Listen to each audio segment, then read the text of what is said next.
Okay, so when I started this page, I promised you guys that I would share my testimony about how I went from witchcraft to Jesus. It's a very important testimony. It's a big night. It was so supernatural. And the reason I haven't done it yet is because the enemy doesn't want me to share this. And I go through huge spiritual warfare when I do. I recorded my testimony actually for a podcast recently, and I was physically sick, like puking my brains out over the toilet, but I feel like I can do it today right now, so I'm going to try and do a two-part real quick about my story and the night where the Lord saved me. So basically, I wasn't always into witchcraft. I was into the New Age, so I was doing like manifestation, yoga, Reiki, all of these things, and it started off pretty innocent until I met a shaman and I decided to do ayahuasca. So the reason I decided to do ayahuasca is actually, at the time I was pregnant and I was dating a Muslim, which was really weird in the New Age, but I loved them a lot and I didn't really understand what the implications of that were. I was pretty naive to it. Long story short, like we spoke about children and we spoke about being together forever. And then when I got pregnant, he was like, but you're not Muslim, my family will never accept you. And he came up with all of these excuses and he basically abandoned me in Mexico with the baby. And so one night I had a sleep paralysis. I went to Reiki. So I went to Reiki before I went to bed. And that night I had a sleep paralysis and a demon. And it killed my baby. I could feel it sucking out my baby. And so I went to the hospital a couple days later and they told me like, yeah, your baby's dead. And I already knew spiritually. I knew that was what had happened. And so I was really like mad at the spiritual world in a sense. I was like, I know the spiritual world is real. I already do tarot. I already do, like oracle cards. And I know that it's real, but now I'm realizing I need to protect myself in the spiritual world. And so I was after more power. So I'm ready for something more. So I'm going to do ayahuasca. And yeah, at the time I was watching people like Aubrey Marcus and Vailana and all of these like new age influencers. And that seemed to be, the big step on a New Ager's journey. So that's what I decided to do. And so basically I hear about this shaman, I write to him, and he's not like your regular shaman. All I wanted was the ayahuasca, but with him, that's not how it works. So he was like, you're gonna have to do like sessions with me, and I need to know more about you. And I was like, yeah, like I need the medicine. At the time I called it medicine, so I was like, yeah, whatever, I'll do whatever you want. So right away I had respect for this shaman because he could read my mind. He knew everything about me and his presence was dominant and powerful in a way that I cannot explain. Like I knew that he had some sort of control over me right away, and the way that he knew stuff about my past and that he knew like my deepest thoughts and my deepest questions about life before I ever told him anything really made me interested in him. So I do the sessions with him. I think I had to meet with him like 2 or 3 times. And after that, I go into my first ayahuasca ceremony and he's like, you have to do it on your own. Like you can't do it in a group setting. The spirits have told me you can't do it in a group setting, whatever. So I'm like, okay. I get to my first ayahuasca experience and that night was so weird because ayahuasca was just like, look, this is how it went, the experience. The first shot, almost nothing happened. The second shot, ayahuasca was like, look, I'm not even gonna, the spirit behind ayahuasca was like, I'm not gonna mess with you. I know who you are as a spirit. So look, I'll tell you anything you need to know. I'll give you anything you want. I'll tell you how to get anything you want. But it comes at a cost. And it's funny because the shaman had been telling me that before the experience. He was like, everything comes at a cost, right? And so it made me start to question, like in the spiritual world, like what's the currency, things like that. And anyways, I asked the spirit, I said, well, what's the cost, right? And the spirit was like, it doesn't work that way. I'm not going to tell you what it costs. You say yes, and here we go. And I was like, no, I felt really off, and my soul felt like really, really, really off during that first experience. And I was like, no way. And then I started to have a freak out. It was like this internal battle where I felt like I was selling my soul. I truly felt like I was being asked to sell my soul in some way. And I just was freaking out. I eventually calmed down, but basically what I learned during that ayahuasca experience is it was really hard for me to to get high on ayahuasca. It was like I had this form of protection. And the shaman took a really particular interest in me after that because he saw how I resisted the spirits and how, like, I had a point in my ayahuasca journey where I was literally like with the spirits and I was holding strong and I was like, I'm not afraid. And there were all of these things and I was refusing to kind of like follow. And he was like singing to me as well. There was this moment where he was singing to me, like they have these songs, Irikos or Ikros. And so he was singing to me and I remember my soul was like, nope. Like absolutely not. And I turned to him and I was just like, you know what, Julian, like the songs really aren't working for me right now. And he was very surprised, right? Because it's not something that happens a lot. And I was just like, this is my space. I'm doing what I want and I want every spirit here and the shaman to like leave me alone. And so, yeah, after that, the shaman took a really particular interest in me. I met with him after the session. And that's when he basically told me that he was a high-level sorcerer and that I was also a witch and that he would initiate me into witchcraft and show me how to navigate the spirit world. So this is part 2 of my testimony of how I went from witchcraft to Jesus. Stay tuned. This is a super important testimony. And I know I said there was going to be 2 parts, but that's just impossible. I meet with the shaman after this experience, and the shaman basically tells me, listen, I'm a sorcerer and you're a witch, and that's why you've been so unhappy.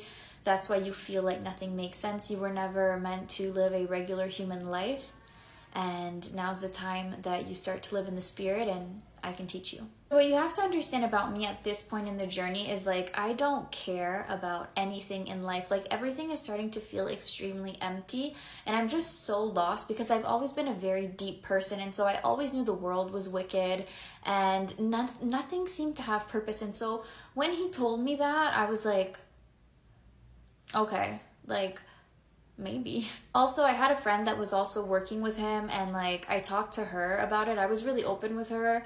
And like he didn't say anything like that to her. He really took a particular interest in me. And so at the time I was like, oh, this is really true. Like this is why, you know, like the universe, and this is not a coincidence, this is a synchronicity. And I've met like my guru, and I was reading books, what's his name? I forget all the names now. But Ram Dass, I was reading his book and he was talking like, at one point in your spiritual journey, you know, the guru comes to you. So I was like, okay, like I just met my guru and I'm gonna start witchcraft. So it starts off quite like simple. He's just saying like you're gonna need another ceremony, but you're gonna need access to more power, and so I'm gonna invite you into my inner circle, and you know you're gonna see these people are super enlightened and super this and super that. They're not all sorcerers, they're not all like you, but you're going to be in contact with higher vibrational people with more available energy. So this was his favorite thing to say, is like available energy was the most important thing in the spirit world. It was how much available energy do you have to sacrifice to the spirits, basically. And so I go to this second ayahuasca ceremony. Like I said, in my first ayahuasca ceremony, I was really questioning like, what is the currency, right? What is the currency in the spirit world? Because I remember they said it comes at a cost. The second I take the ayahuasca, I literally drink the ayahuasca and out of nowhere, I get my period. Immediately. And I knew that you're not supposed to be on your period during ayahuasca, right? But it was too late. And so basically, the ayahuasca hits and I understand things so quickly, and I'm like, the currency is blood. The currency of the spiritual world is blood. And right now I have it flowing through me like I have a lake of blood, right? It's the beginning of my period. And as I start to understand that, I start to take over the space. And so all I can explain to you is usually shamans hold the space in an ayahuasca ceremony, right? That's very important. I stole the space from the shaman. I could feel that the energy that was holding the space was no longer the shaman, but it was mine. And so I kid you not, everybody in this ceremony was in my womb and was having to go through, like, when people spoke about the ceremony the next day, they were like, I was thinking of my relationship with my mother and how much she's crushing me. And someone was like, I was thinking about being a mom. And so like everything was centralized around the womb because my womb was like crying and angry, and I had the currency needed in the spirit world. And so I took over the space, and I could tell that it was really happening and that it wasn't in my head, because the shaman and he does this with his partner, and so they were sitting around me in specific places, and the spirits were telling me, yeah, they're trying to like not give you this power of holding the space, but we've decided like you can hold the space tonight. And so they were sitting, and you could tell that they were calm. I mean, they're shamans and they've been doing this for years and years, but you could tell they were like, really, like what's happening, you know? And they knew what was happening. So long story short, that night everybody had to go through like this storm that was going on in my womb, and you know, the spirits were quite happy with me, and some weird stuff happened, and I was more open to it this time. They came, like, Satan disguises himself as an angel of light, and I think they didn't come in the right form for me the first time, and so they took another form, and because also they gave me power over the space, I guess I was more comfortable, and so I did surrender more in that experience. But what's important is that when I met with the shaman after the experience, he was like, what do you think happened, you know? And I was smiling because I knew what happened, and I could tell that he was like, you know, that did happen. And so yeah, I was like, I took over the space, like my womb took over the space, and I was like, okay, I really understand what you're saying. Like the spirits told me as well, I'm a witch. I saw, like, they gave me visions of me being burned during like the witch hunt, and they were like, you need to like reclaim that identity. And so I was full on ready this time when I met with him. I was like, and I understand like the currency is blood, and I want to learn everything. This is part 3 of how I went from witchcraft to serving the one and only true living God, Jesus Christ. Okay, so when I told him that I wanted to learn witchcraft, that I accepted his invitation, basically he explained to me that he wasn't going to be able to teach me the way that I thought he was going to teach me, because that would mean that we were energetically linked and that my power would be linked to his, and he didn't want that type of engagement with anybody. So he was explaining to me that he would guide me, but I would need to get most of my information from the spirits themselves and from books that he would give me. And so I was like, all right, where do I start? And so the first thing he told me is, he was like, you have an entity on your left leg. It is an entity that is there because of generational curses, and you need to go back to your hometown, do a ritual, and release that.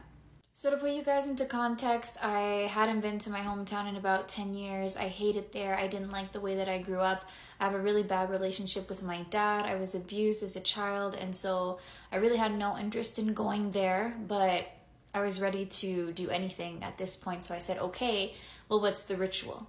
He was very mysterious. He always made me speak, me compromise myself, and me decide what I was going to do. And so I said, well, we learned about blood and how blood is currency. So he was like, you need to start collecting your period blood. And that's all that he told me. And so I went back to my practices, to my meditation, astral travel.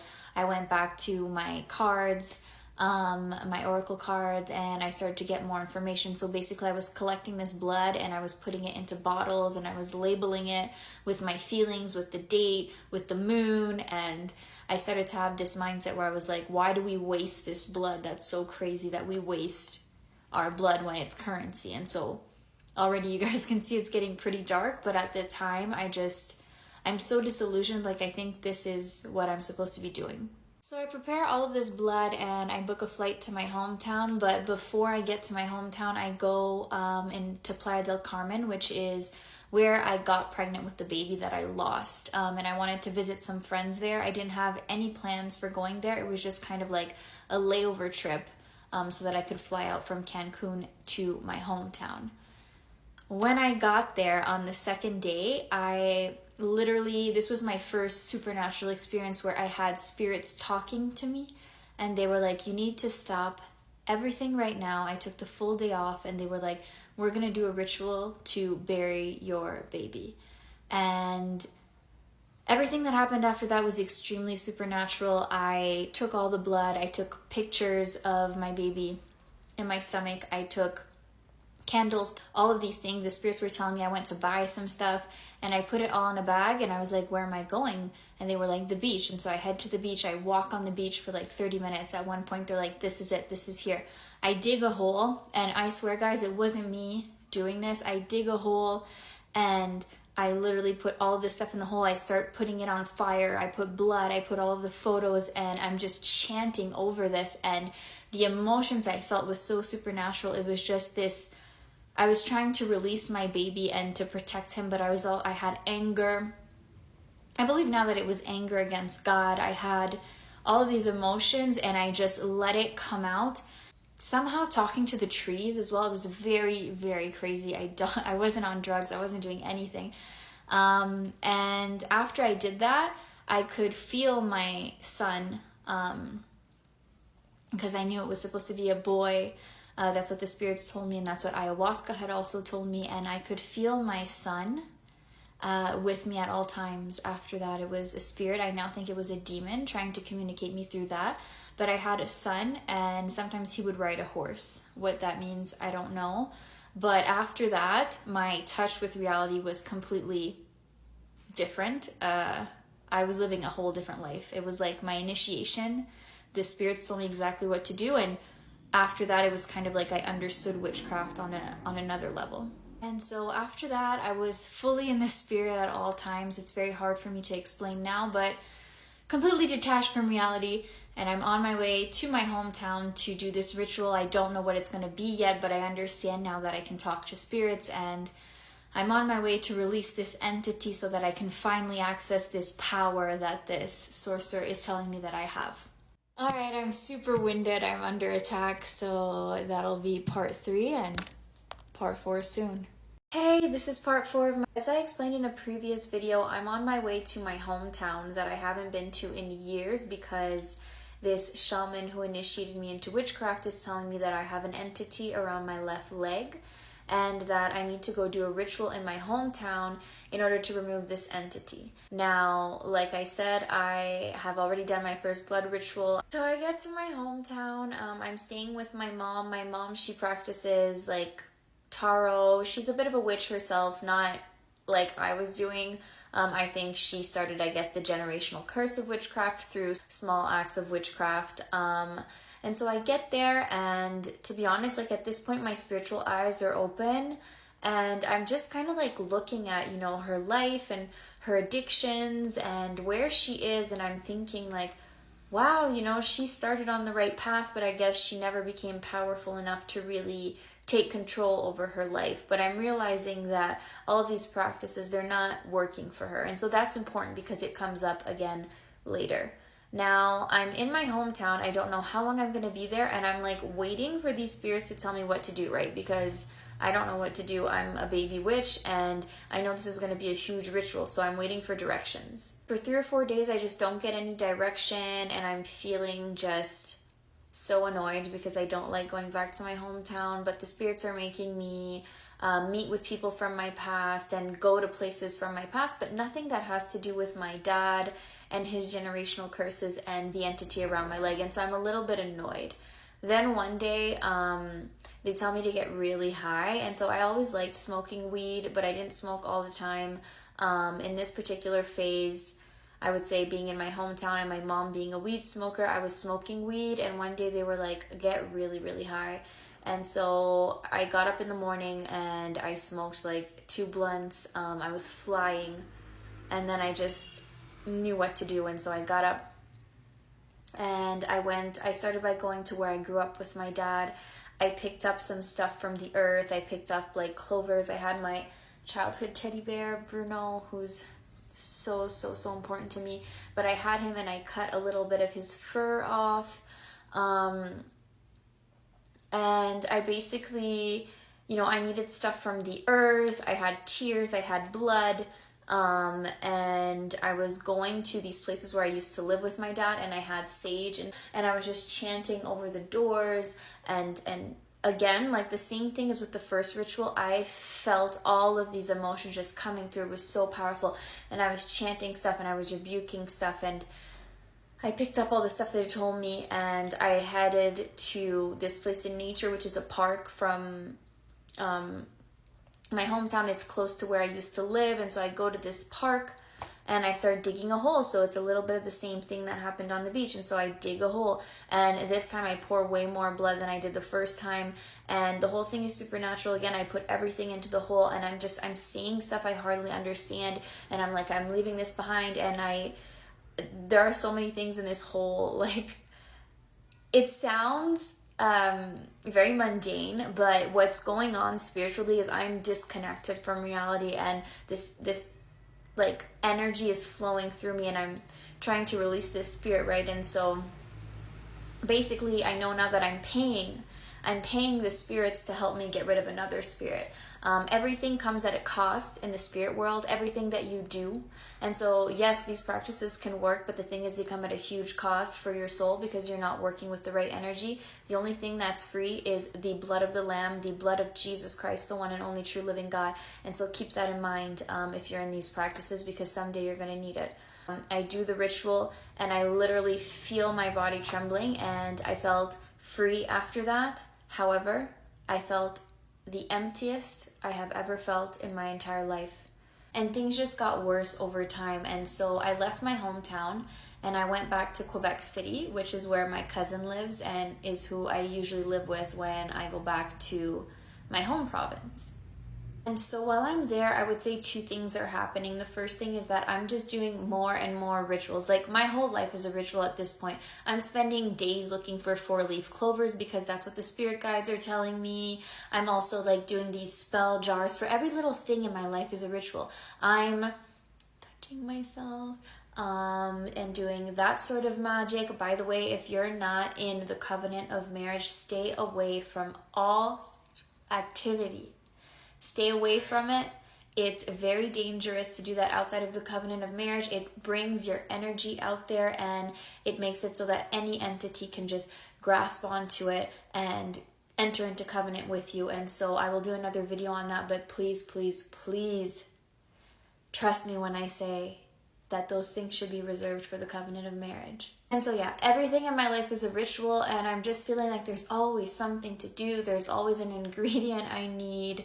And, you know, I didn't even really know what type of witchcraft I was doing. I feel like the spirits were just telling me things, and they were ready to use anything. So it was just like, you need to do this, you need to do that, you need to meditate on this, you need to touch yourself on this. And so I literally just had so much to do to please these entities. And as time went on, like, I was feeling more and more just like drained and tired, and like life was just meaningless, even though I was gaining all of this power. The second thing that's happening is I'm reading Carlos Castaneda, which was recommended to me by my shaman, because as I told you, he didn't want to teach me everything verbally.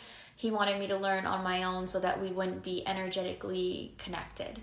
And so I'm reading these very demonic books that I will expose in other videos, but basically as I'm reading these books, I can feel that there are more entities like entering my cousin's space, like just entering the house, and I have access to just talking to so many entities at this point. I could feel that these books were dark, and I could feel that there was a dark energy that was kind of like surrounding the house. So at this point, I'm understanding how things work, and the spirits are telling me that I can basically have anything that I want, and that all I have to do is do a ritual for it. But I'm feeling like so empty and discouraged, and I'm just looking at the world around me, and I'm having thoughts like, what's even the purpose of this world? Like, even if I was rich and famous, it would still feel empty. Like, I just felt like there was nothing that I really wanted. Like, I saw this world is so inherently evil, and I was thinking to myself, I can't wait to like reincarnate somewhere else. You know, I just don't feel like this earth is for me. Spirits were kind of mad about that. A lot of stuff started happening after that. So I think what the spirits wanted is for me to perform blood ritual, but not only with my period blood. So the spirits wanted me to either do something to myself or sacrifice. I'm trying to not get this video taken down. I knew that was wrong. Like, at the bottom of my heart, I knew that was completely wrong. And I was telling them, I don't want anything anyways, so no. And they were telling me, then you should just end it, because if you end it, you'll be able to ascend and basically get out of this reality that you don't like, right? So they were trying to convince me of that. At this point, like, I knew that I was under spiritual attack. I knew that wasn't normal. I was smart enough to know that was a bad idea and to know that things were getting like really dark, but I didn't know what the light was. So I'm reading these Carlos Castaneda books which say you need to find an ally. So I'm like, you know what? I'm gonna go down under. I didn't have ayahuasca while I was in Canada, so I was like, I'm gonna take mushrooms. I'm gonna go under. I'm gonna find an ally, and this ally is going to protect me in the spirit world and is also going to like just help me with anything that I want to manifest, right? I had a friend at the time who is a high up government official. I now believe that this was a monitoring spirit in my life. However, he was one of my best friends at the time and he was into these things. So I was like, yeah, I'm holding a ceremony. You're welcome to come. And he had a Christian friend who he put me into contact with, and I convinced her to come as well. I convinced her that I knew the truth and that she didn't know the truth and that it could help her get closer to God, whatever. So I was going to have this ceremony. I was going to create the space and basically invite them, and we were all going to do what we had to do in the spirit. These ceremonies took place in silence. Like, it wasn't just this thing that we did for fun between friends. Like, I took these things very seriously. And interestingly enough, a couple days before this ceremony, I start to think about Jesus, not Jesus as Lord, but just as an ascended master and as a prophet. And I start to think, what if Jesus could be like my ally, thinking he's just one of the many powers out there, and that maybe it would be a good idea to meet him. It was just a thought. It was a thought that slipped my mind afterwards, but that becomes very important as the story moves on. This is part 6 of my testimony. This is the moment you've all been waiting for. If you've been here for parts 1 to 5, this is the night that I met Lucifer. It's a very hard story for me to tell, and so I just want to take the time right now to pray that the Holy Spirit will speak through me, to pray for protection, and to pray that this message will get out to as many people as it possibly can. So basically, I prepare for the ceremony. I prepare what's called a dome in witchcraft. I chant over it. I do all of these things, and my friends arrive for the ceremony. I always ask people to bring a power object. My power object was Bruno, my childhood teddy bear that I love, and basically I forget what one of my friend's power objects was, but the Christian girl, she brought her Bible as a power object, and what I want you guys to know is immediately the spirits told me she can't have that.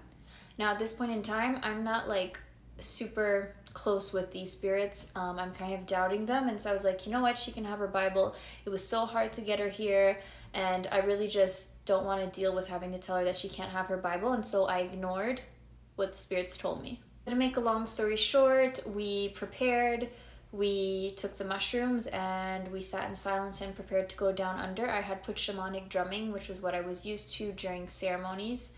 As we started to go under, for the first time in all of my psychedelic trips, and I had done a lot at this point, I felt this overwhelming darkness come over the space like nothing I've ever felt, just pure death come over the space, and I just knew something was wrong. And so I immediately went and I closed the music, and I was like, is everybody good? Is everybody okay? Like, can you guys feel what's happening? And at that point, nobody was really answering. Like, I felt like they hadn't caught on to the energy quite yet, but I knew something was horribly wrong. Like, for the first time, I felt like this might have been a huge mistake. And keep in mind, I'm doing this like on a weekly, monthly basis at this point, and so it's very uncommon for me to think that way.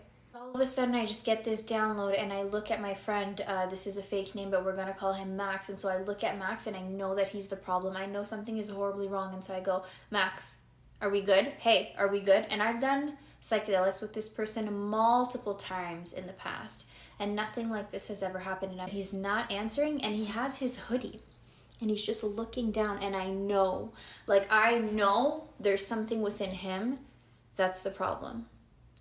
And then all of a sudden, he takes his hoodie off, and he starts to say, I'm going to pay my respects where respects are due. This is a nice little ceremony you have here. And straight away, I knew that Max was gone. Max was fully possessed by this entity. So at this point, I don't know who the entity is. I just know that the entity is extremely dark, but also that it has like some sort of spiritual authority. And so basically, he proceeds to take off his shirt and to just be like, I am the king of kings. They don't make them like me anymore.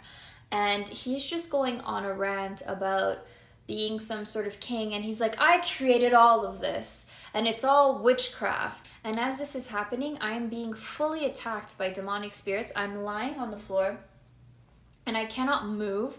I truly feel like I'm about to die. To be honest, I'm just like, it's over for me. And I'm calling on my shaman. I'm calling on all of these spirits and I'm like, someone has to help. And like my soul is being sucked out of my body. And this entity is just walking around the room and going on.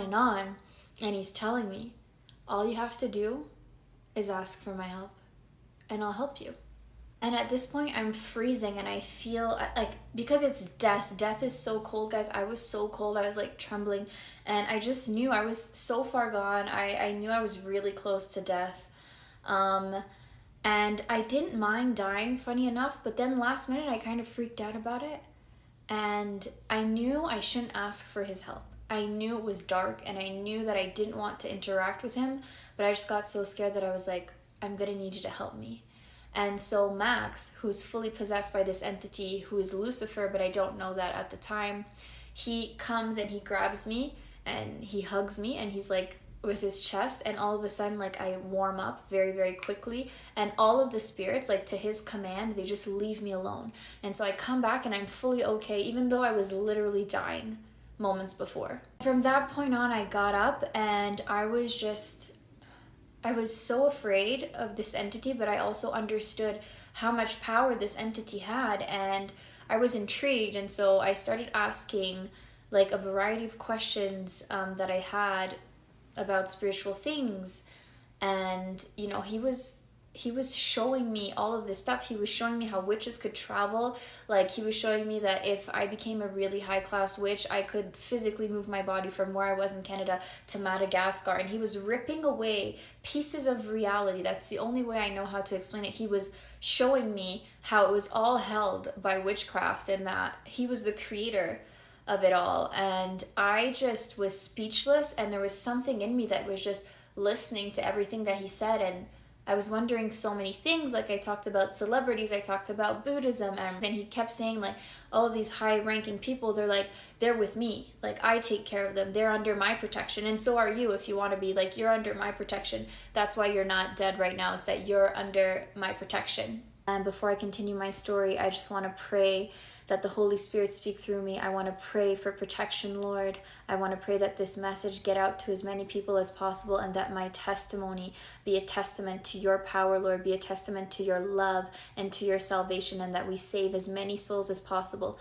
through this testimony. In Jesus' name I pray. And so I'm asking a lot of questions. You can watch part 6 for some of those questions, but basically this entity, Lucifer that I know it is now, is showing me multiple things. Something that I want to say before I continue this is that during this conversation, literally, Max had to go outside and spit out like dirt, literally like dirt from his body. He doesn't eat dirt as a human, okay? He literally like was coughing up dirt. And I thought that was super interesting because in the Bible, it says that the snake is cursed to eating the dirt of the earth. And it blows my mind every time I think about it. But that happened. Again, at the moment, I had no biblical reference, so I didn't know what that meant, but I thought it was extremely strange. So I'm asking all of these questions about the spiritual world, about celebrities, about things that I would like to accomplish, and he's just telling me that he can give me anything that I want,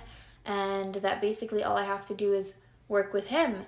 And I'm like impressed by the entity, but I also know that it is not a good entity, and I'm like terrified. There's so much darkness within this entity, but I keep asking questions. And all of a sudden, like I had spoken about Buddhism, I had spoken about Muhammad, I had spoken about so many spiritual things, and all of a sudden, it just came to me in my spirit, and I can't even tell you how deep it was because Jesus wasn't like someone who was very important to me at the time. I saw him as another prophet, and it wasn't like a prophet that I really followed, if that makes sense. And so I said, what about Jesus? How does he play into all of this? Well, let me tell you, that was the wrong question to ask. All of a sudden, playing nice was over. I felt this rage. I was so terrified. When I said it and I looked into his eyes, I knew that I had made a big mistake. And he got up and he started to smash things in my house and scream, "He is the truth and the way and the life!" And he is smashing TVs, chandeliers, just anything that he can get his hands on, like threw a whole library to the floor, like trashing my cousin's house, and absolutely just so mad, raging in the house. And I am scared for my life. At this point, the Christian girl that was there has ran for her life. And Max, who's possessed by Lucifer, is throwing me supernaturally across the room, throwing me into walls, banging my head on the floor. I came out of there without a scratch. I still cannot explain that. And I'm just like, I'm screwed. This is my last day. And as I'm being thrown around and my head being bashed, and there's so much going on. There was even like some sexual energy. It was so gross, guys, what was happening spiritually. And all of a sudden, I felt like a light. I felt a light deep inside me, and I just didn't know what to call it. So I was trying to follow the light, and I didn't know what it was. And all of a sudden, I said, "Jesus, can you hear me?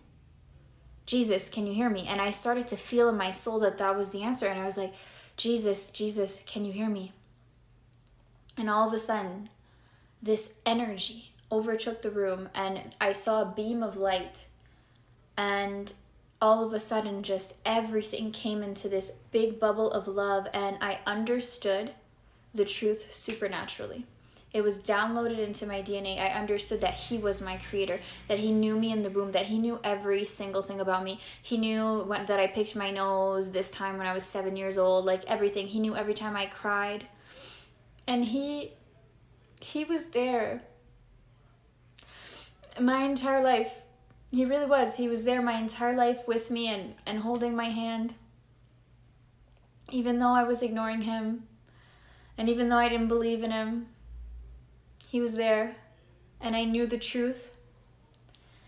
And I was shown so many biblical things. I was shown his second coming, the end of times. He gave me his spirit.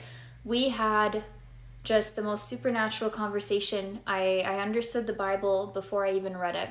It's too long again, so I guess there's going to be a part 8, but Jesus Christ is King. He is the King of Kings. He is your creator, whether you like it or not. That is the truth. And I pray that every person watching this be touched by my testimony and receive him, because he is the way, the truth, and the life. And even Satan knows that.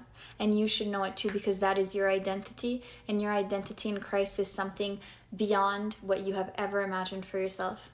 I love you, and I will make a part 8 soon.